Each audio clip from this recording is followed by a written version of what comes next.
Et c'est l'heure de l'invité de la rédaction ce soir, c'est l'économiste Driss Issaoui. Bonsoir. Bonsoir. Alors nous allons parler aujourd'hui de la rentrée sociale, une rentrée qui s'annonce chargée. Au Maroc, elle est toujours porteuse d'événements avec un impact sur les plans politiques, économiques et social. D'abord, quelle appréciation faites-vous du contexte général de cette rentrée au Maroc ? C'est une rentrée, je dois dire, particulière, parce qu'il y a des effets d'annonce qui l'ont précédée. Nous avons d'abord la commission royale qui doit s'occuper de l'élaboration, du nouveau modèle de développement.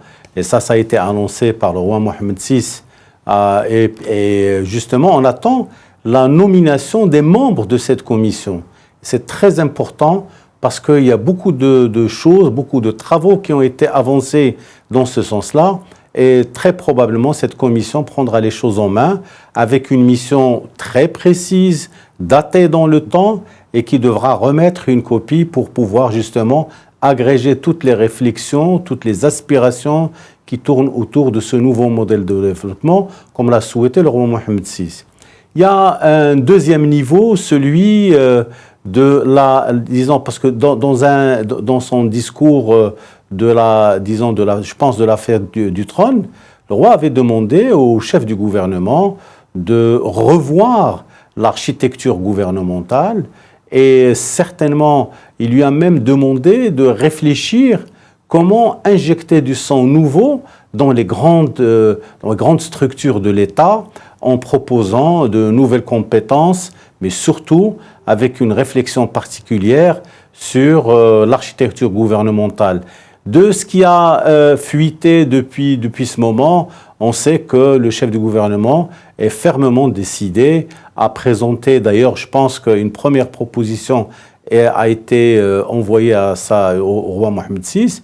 Elle concerne une réduction des postes budgétaires, l'annulation d'un certain nombre de départements de secrétariat d'État. C'est du moins ce qui a fuité de ces consultations qu'il a eues avec les partis politiques en présence. Il y a également toute l'ambiance sociale, les relations, entre le gouvernement et les centrales syndicales, qui, il faut le reconnaître, ne sont pas au beau fixe pour l'instant. Alors justement au niveau social, donc les syndicats avaient promis de monter au créneau concernant un certain nombre de problématiques. Qu'en pensez-vous ? Vous savez, la problématique du dialogue social est une problématique ancienne. Et il y avait pendant un moment un cadre de concertation qui était tripartite, gouvernement, patronat et centrale syndicale. Depuis le mandat de l'ex-chef du gouvernement, il y a eu une rupture justement de cette dynamique et depuis le moment, les centrales syndicales considèrent qu'elles ne sont pas assez entendues, que leurs revendications ne sont pas prises au sérieux et que de toutes les manières, ils seront obligés d'une manière ou d'une autre de monter au créneau et d'imposer un certain nombre, probablement, des appels à la grève, des arrêts, etc., pour manifester leur rôle justement dans le façonnement des relations sociales et particulièrement la défense des intérêts des classes de travailleurs qu'ils représentent. Donc, on s'attend à ce niveau-là, justement, à ce qu'il y ait une surchauffe au niveau du dialogue social. Alors, quelle appréciation portez-vous également sur le dénouement de la grève des étudiants en médecine qui leur a permis de reprendre les examens et leur étude normalement au Maroc, justement, après avoir eu un accord avec le gouvernement ? Vous savez, c'est l'un des événements positifs qui est intervenu au seuil de cette rentrée sociale, parce que moi je trouve qu'il y a eu beaucoup de bon sens dans la gestion de ce dossier du côté du gouvernement. C'est une crise qui a duré depuis le début de l'année et on ne savait pas où aller.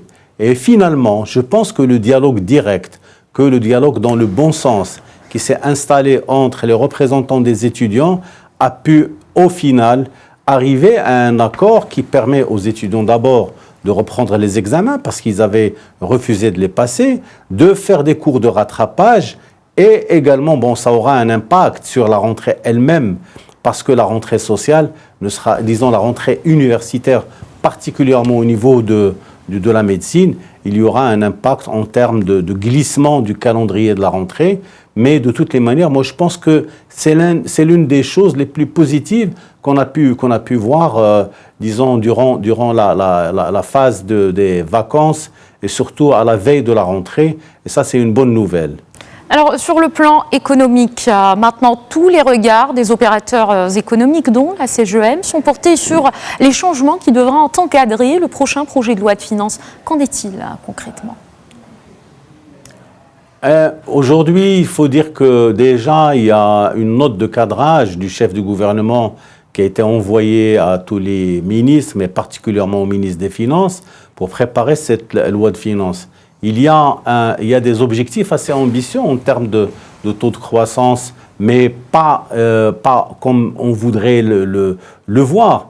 Alors, les opérateurs économiques s'attendent avant toute chose à quelle sauce ils vont être mangés, si on peut s'exprimer ainsi, c'est-à-dire qu'il y a une loi cadre sur la fiscalité qui vient d'être adoptée et qui est issue des assises nationales de la fiscalité et qui permettent de faire un certain nombre de réformes. Le ministre des Finances, de l'économie et des Finances, avait annoncé une dizaine de mesures d'urgence.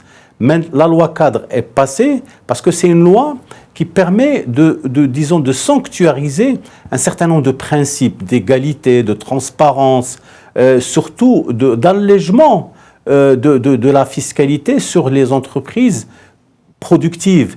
Mais le ministère et surtout la Direction générale des impôts a dit qu'on ne peut pas détendre la pression fiscale tant qu'on n'a pas élargi l'assiette. Et ça, c'est un débat qui va rester.